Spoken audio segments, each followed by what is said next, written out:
Welcome to INN CEO Talks. Joining me today is Domenic Carosa, the founder and chairman of Banxa Holdings, which trades on the TSX Venture under the symbol BNXA, on the OTCQX under the symbol BNXAF, and on the Frankfurt under the symbol AC00. Domenic is an Australian businessman, and he was the co-founder of Destra Corporation, which was a digital music company, and that when he listed it on the Australian Securities Exchange, he became the youngest CRO to manage a company on the ASX. In 2008, he created the Future Capital Development Fund, and in 2014, the fund diversified into Bitcoin investments by launching the Future Capital Bitcoin Fund, the first of its kind in Australia. As well, Domenic founded Banxa. So Banxa is now the world's largest digital asset platform, providing payments infrastructure and regulatory compliance to global markets. The company's mission and vision is to build the bridge that provides people around the world with access to fairer and more equitable financial services and systems. Domenic, welcome. Thanks for joining me. You know, you're building a really dynamic company, and what's also interesting is you have news about your audited financial results. So let's start there. Bring us up to speed on that, and then let's talk a little bit more about the company afterwards. Yeah, thanks for having me on the program, Stuart. We just announced our results. We work on a 30th of June fiscal year.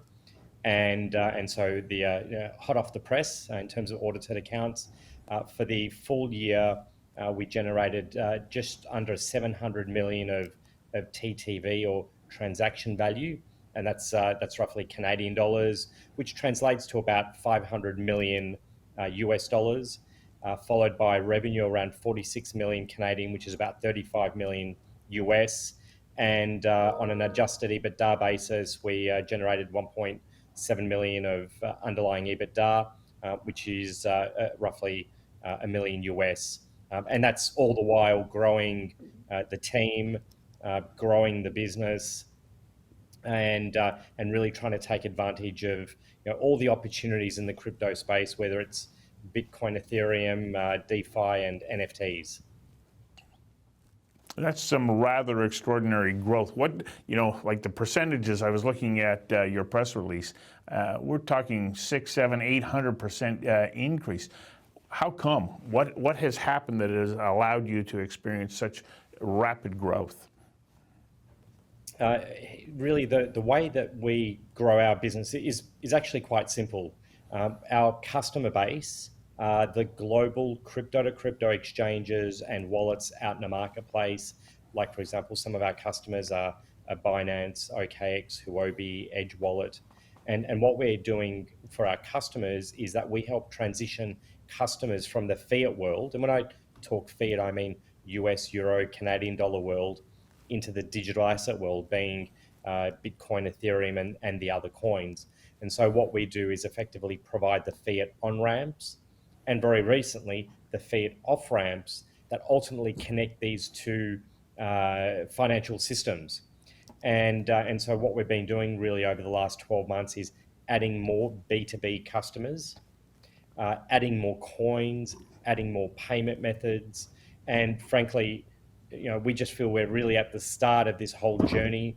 As you know, crypto and this whole ecosystem is only starting to become much more popular and acceptable these days. And most interestingly, it's used to be the domain of the nerds, and I'll put up my hand and say I'm one of those nerds. But now what we're starting to see is big corporations, institutions really starting to make headway into this space. And that's great for the industry because it just increases the prevalence of digital assets around the world. So, you talk about fiat on-ramps and fiat off-ramps, and there's so much about the terminology around cryptocurrencies that people don't understand. Can you give us a little greater explanation about what that is and why it's important to your business model? Yes, certainly. So if I take a step back, that's a very good question. because sometimes I can get a bit too geeky and talk a bit too technical, but just in a really simplistic sense. As we know, there are more and more people that want to get involved and they want to buy Bitcoin, Ethereum, a stable coin, or another coin, whether it's for an investment, they want to generate a yield from it. So there are many, many reasons why people want to buy a coin. But when you start off in this ecosystem, you start with some US dollars in your account, or some Canadian, or some Australian, or Euro. That's how we all start. And what we do at Banxa is that we create the bridge. And when I talk about a fiat on-ramp and off-ramp, what that means is that we convert your fiat money, your Canadian dollars or your US dollars, we will convert that into Bitcoin and Ethereum and other coins. And then we will send that coin into your wallet, either your own personal custodial or non-custodial wallet that you own, or alternatively, if you're at an exchange like Binance or Huobi, for example, we will send $1,000 worth of Bitcoin directly into your account.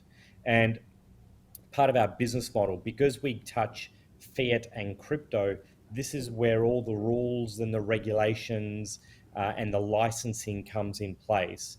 And so what we do for our partners, basically our customers, is we not only process the payment, that's just one part of the value chain. We also have multiple licenses around the world that allow us to actually operate legally and in a compliant manner. And that's really part of our secret sauce, so to speak, is that we provide payments as well as compliance, because we all know that this industry is growing. We also know that the rules and the regulations are getting tougher, and as they become tougher, it's actually music to our ears, because it just actually makes what we do at Banxa so much more not only important for our customers, but it just kind of like solidifies the business model. On why Banxa actually exists is to effectively create the transition from the fiat world into the digital asset world. Okay, so as you're explaining that, you're helping to answer a whole bunch of questions that I always had about Bitcoin.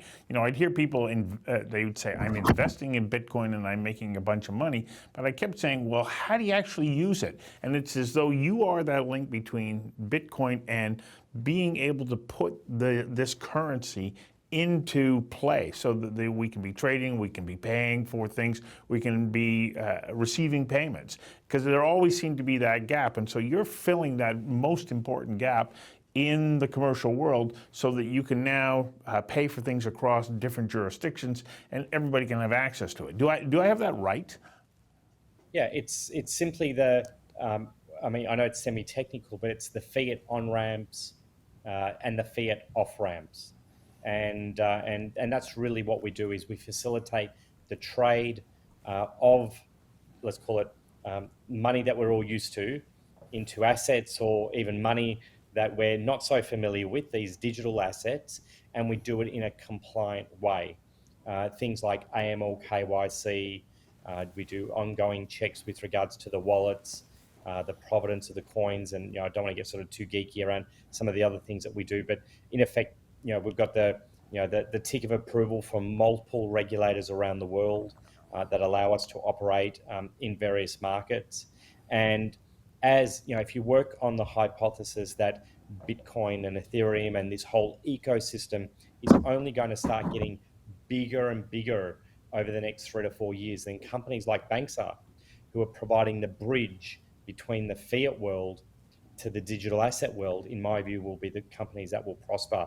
And ultimately, having lived through the dot-com boom, one of the key things that I learned from that process was, I always, it's best to position ourselves as and maybe this is kind of showing my Aussie, my sort of Aussiness, but the picks and the shovels, the infrastructure platform for the industry.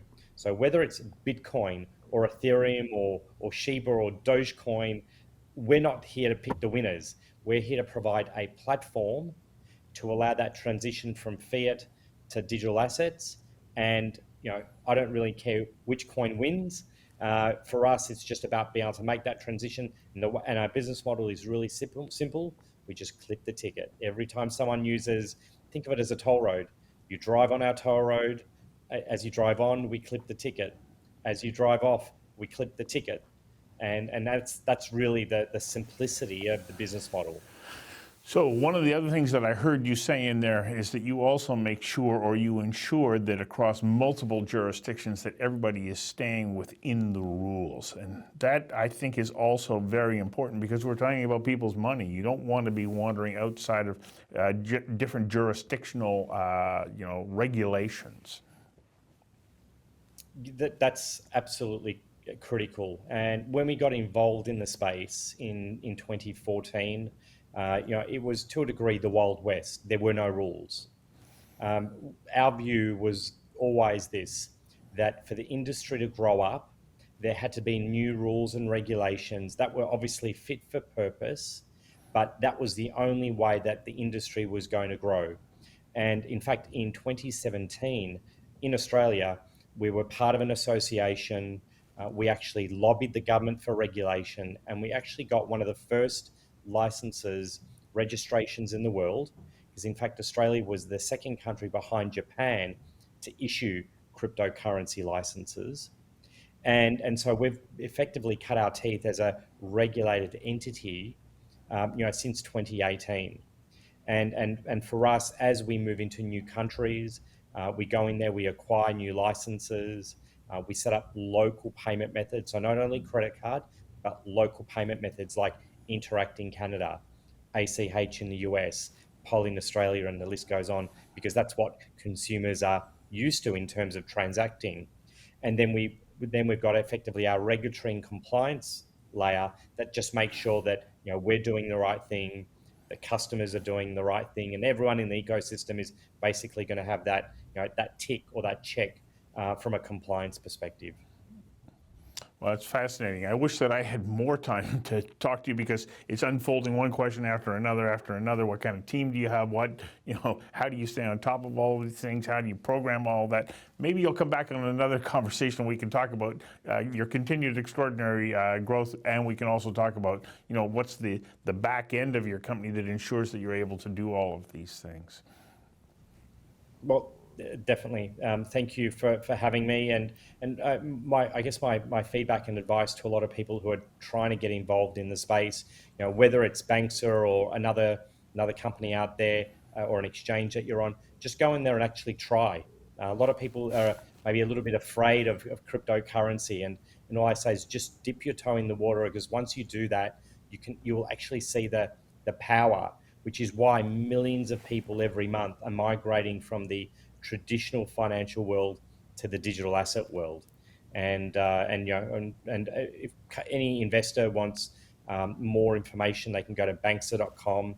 And just really, in summary, what Banxa does is give investors in North America as well as Europe access and exposure to digital assets without actually owning the underlying coins, because we're basically like the infrastructure, the picks and shovels of the industry. Yeah, it's a dynamic company that you're building there, and I hope you'll come back and give us further updates as you continue to enjoy successes. Thanks for having me. Great, thank you.